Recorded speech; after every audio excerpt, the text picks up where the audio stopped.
Greetings fellow mammals, today we will do a little side episode, you will understand why later.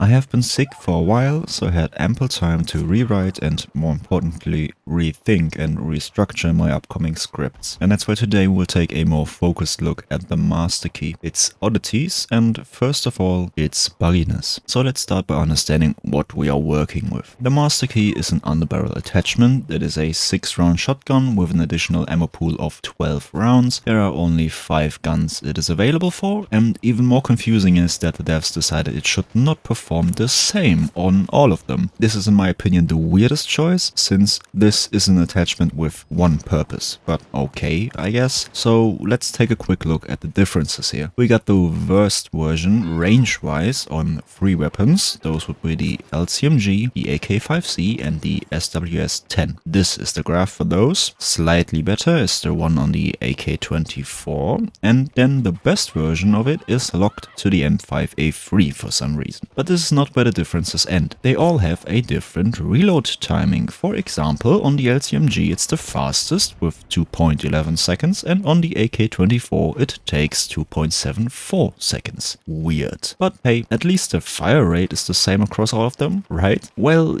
yes, until you use a different barrel. So all of the guns the master key is available on, you could use an extended or heavy barrel. And for some fucked up reason, that would then also lower the fire rate for the master key. But hey, at least the short barrel also makes it faster. That's something, I guess. And since this weird attachment intertwining situation is happening with the rate of fire, I have come to the conclusion that the different reload times might be related to the different ammo types, because when I tested these, I was using my favorite loadout. So assuming that the LCMG would have been close combat and the AK24 high power at that time, that would correlate the shortest and longest reload. But then again, I use high power on the SWS2, and that one is still longer than the LCMG, but not as long as the AK24. So whatever is going on, it's also not consistent. It's weird, very weird. And we haven't even talked about the main issue yet. So what is that? Well, the master key has fallen victim to a lot of bugs and glitches in this game's lifecycle, and there seems to be one developer somewhere up in Sweden, I assume, that secretly tries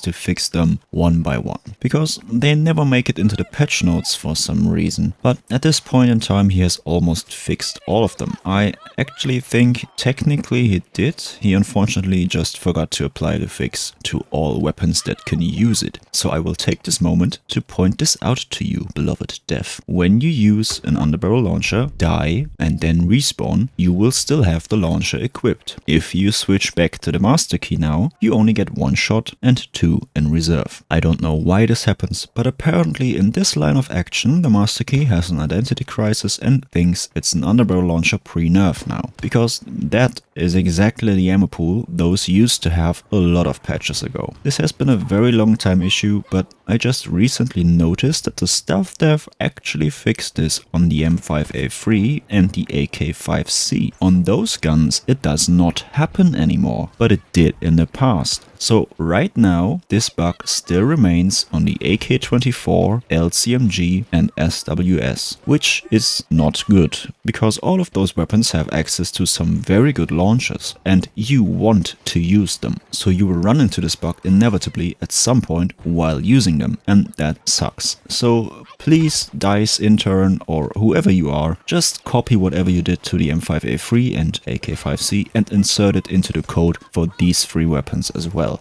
And we can all finally enjoy a completely bug-free master key. Wouldn't that be nice? And if you could also give them all the M5A3 damage model and a consistent reload timing that isn't affected by ammo choices, oh, and make it so that the barrels do not affect the fire rate anymore, that would be nice too. But that's it for today. I will see you on the battlefield. Sorrow out.